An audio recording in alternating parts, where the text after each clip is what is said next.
para muchos, tanto oficialismo como oposición, fue una sorpresa el resultado. Y para ello lo hemos convocado al reconocido analista político nacional e internacional, Gustavo Tarragona. Gustavo, una vez más, muchas gracias por atendernos. Gonzalo Schmidt de este lado. ¿Cómo anda usted? Hola Gonzalo, buenas tardes. Gracias por el llamado, ¿eh? No, por favor. Bueno, no sé por dónde empezar. Lo convocamos a usted, Gustavo, para tratar de entender un poco. Me imagino que no hay un único motivo o un único factor que provocó este abultado triunfo del oficialismo a nivel nacional, sobre todo con los pronósticos previos que habían y también aquí en nuestra provincia. ¿A qué se debe esto? Bueno, el voto viene siendo estudiado, ¿no es cierto?, desde hace mucho tiempo y una de las primeras conclusiones a las cuales los especialistas, las especialistas han llegado es que hay muchos factores que inciden al momento de votar por tal o cual propuesta, de votar por tal o cual candidatura, ¿no?, etcétera. Yo creo que en principio en este complejo, digamos, escenario, creo yo que viene instalándose cada vez más la idea a nivel de la ciudadanía que cada elección es un proceso o es un fenómeno en sí mismo, ¿no? A ver, ¿qué quiero decir? Hace 2 semanas atrás transcurrieron las elecciones provinciales en el distrito electoral más grande, más importante de la Argentina, que es la provincia de Buenos Aires, ¿no? Ujú. Donde ahí el oficialismo, de la mano de su gobernador, Axel Kicillof, obtuvo entre 14 y 15% de ventaja frente a la Libertad Avanza. Sin embargo, en las elecciones de ayer, y con mucha agua políticamente corriendo debajo del puente, caso Esper, básicamente, vimos que efectivamente las elecciones de ayer no tuvieron prácticamente nada que ver con esas elecciones, reitero, de hace 2 semanas atrás, ¿no? Claro. Un segundo ejemplo, quizás algo más lejano en el tiempo. Ayer en la provincia de Santa Fe también el proyecto político del gobernador Maximiliano Puyaro, esbozado o en todo caso expuesto en Provincias Unidas, sacó una cantidad de votos sensiblemente menor, más allá de que había puesto, y permitíme decirlo así, toda la carne en el asador, ¿no? Porque, por ejemplo, la primera candidata a diputada nacional era la vicegobernadora actual, ¿no? Gisela Scaglia, ¿está? Ujú. Hace algo así como 3 meses atrás, el mismo proyecto político, en este caso en el contexto de la reforma constitucional provincial de Santa Fe, obtuvo una abrumadora mayoría, obtuvo una abrumadora cantidad de votos.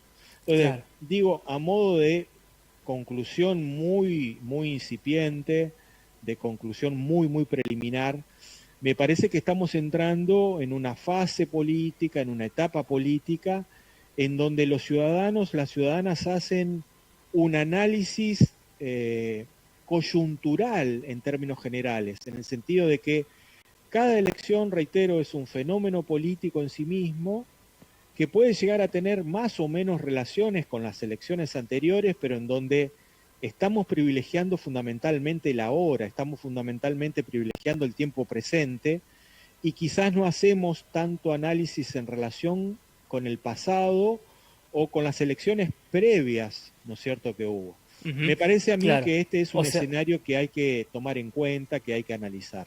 perfecto. O sea que fue como un plebiscito esto a la gestión nacional de Javier Milei, más allá de las valoraciones personales que tengamos cada uno al respecto, y no tanto a los intendentes o gobernadores en este caso, a las gestiones provinciales. Fue directamente el voto, una evaluación del gobierno nacional.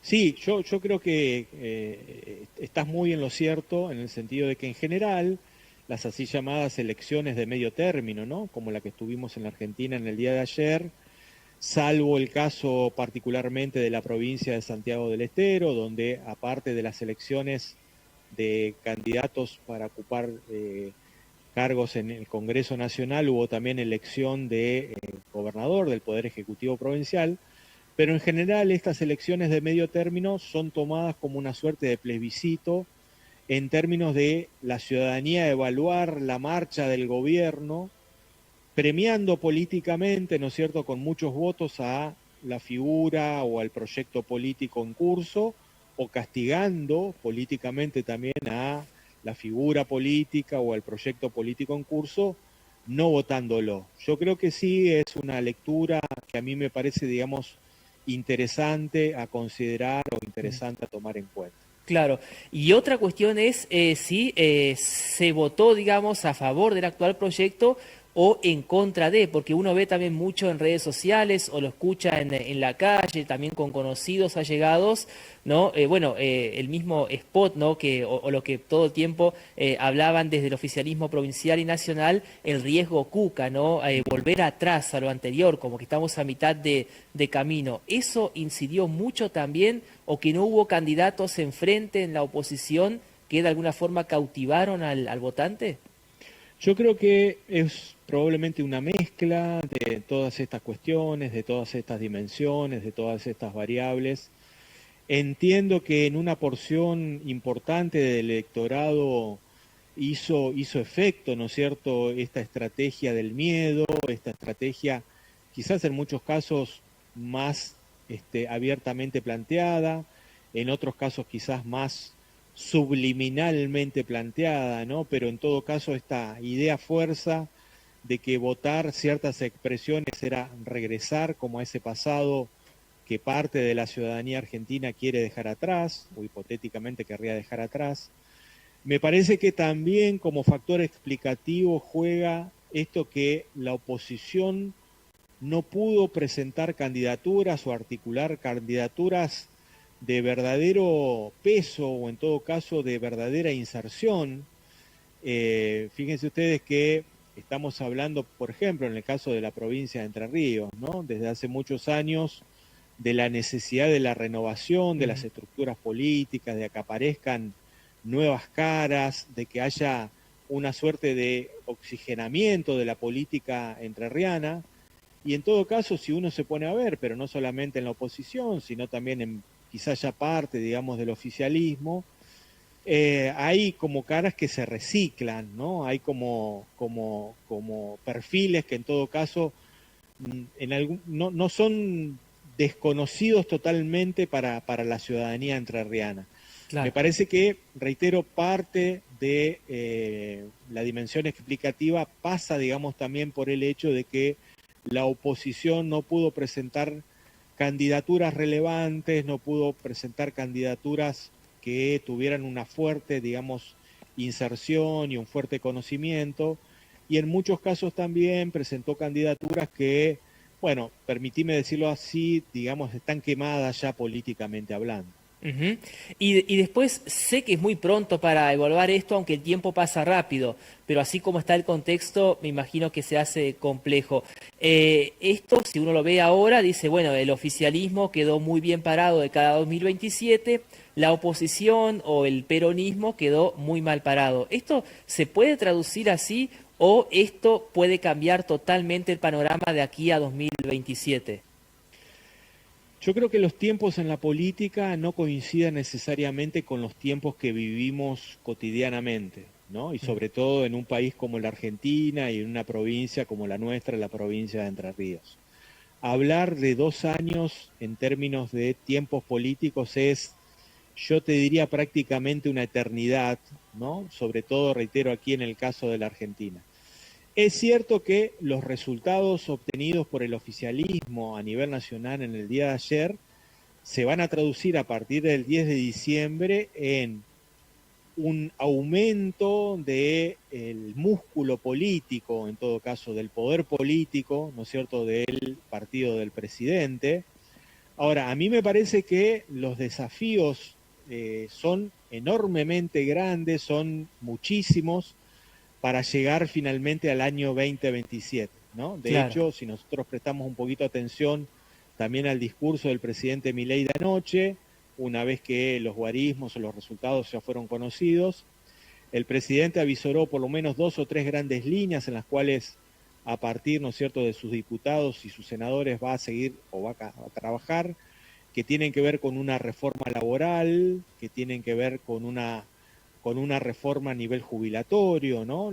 Lo cual hace augurar de alguna manera, siendo estos temas verdaderamente complejos, verdaderamente álgidos, temas no necesariamente que lleven a tiempos de relax en términos políticos, ¿no? Claro. Pero bueno, todo podría llevarnos a pensar que, ¿por qué no? Y está también dentro de las reglas de juego, y creo que ya en algún momento hubo alguna manifestación del presidente Milei en consonancia, ¿no?, con el presidente Trump, que le gustaría ir por la renovación de su mandato presidencial en el año 2027. Ujú. Y por último, Gustavo, ahora sí, agradeciéndole por supuesto la gentileza, mientras lo estoy escuchando voy pensando también a la par, esto puede ser o no un arma de doble filo también, porque por ahí si el resultado ayer en las urnas era adverso, si después salían mal las cosas en los próximos 2 años, quizás el gobierno, el presidente podía decir, bueno,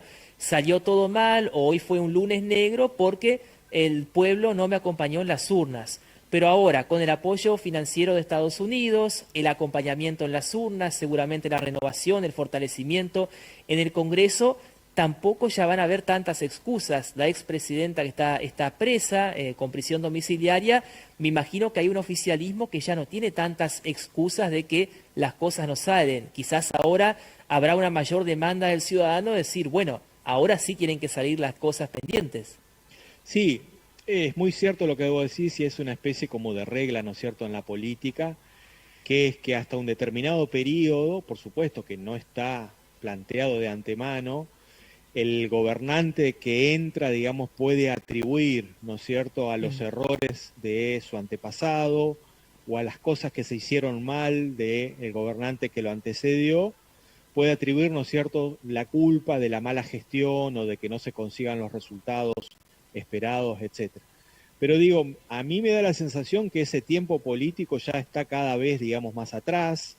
Estamos en presencia de un gobierno nacional que hace más de 20 meses, que con sus aciertos y con sus errores está gobernando, con lo cual, digamos, esa posibilidad de enrostrarle a aquellos que gobernaron antes, ser los causales de los desaciertos, ser los causales de los errores políticos, etcétera, se va quedando cada vez más atrás, y es ahora, con los aciertos y los errores, o los errores y los aciertos, que el gobierno nacional tiene para mirar hacia adelante, y de alguna manera me parece a mí parte de la ciudadanía la parte importante de la ciudadanía va a empezar a juzgar la obra de gobierno del presidente Milei por lo que el presidente Milei está haciendo en este momento y de acá al futuro.